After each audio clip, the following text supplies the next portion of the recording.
কোল এই শব্দটা খুব ছোট, কিন্তু এর অর্থের শেষ নেই, এর কোনো সীমাবদ্ধতা নেই। আমরা শত কাজের শেষে, দিনের শেষে খুঁজি একটা কোল, কিন্তু কেন বলো তো সেই কোলটা যেটা খুঁজি সেটি একটি পুরুষ অথবা নারীর হয়, কেন সেটা মায়ের কোল হয় না? কিন্তু এখনও আমরা জেনে বুঝে সেই কোলটার কাছেই যাই, যে কোলটার কাছে গেলে ব্যথা ছাড়া কিচ্ছু পাই না, শুধুই ব্যথা। কিন্তু পৃথিবীতে এমন একটি কোল আছে যার কাছে গেলে মনে হয় সমস্ত কাটা জায়গায় মলম লাগানোর মতন মসৃণ হয়ে যাচ্ছে, কারণ সেটি মায়ের কোল, যার মধ্যে নিঃস্বার্থ ভালোবাসা রয়েছে।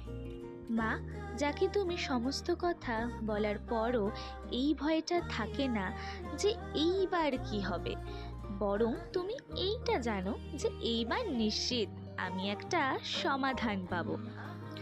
তাই সব শেষে একটাই কথা, যে কোলেই যাই না কেন দিনের শেষে মায়ের কোলই লাগবে।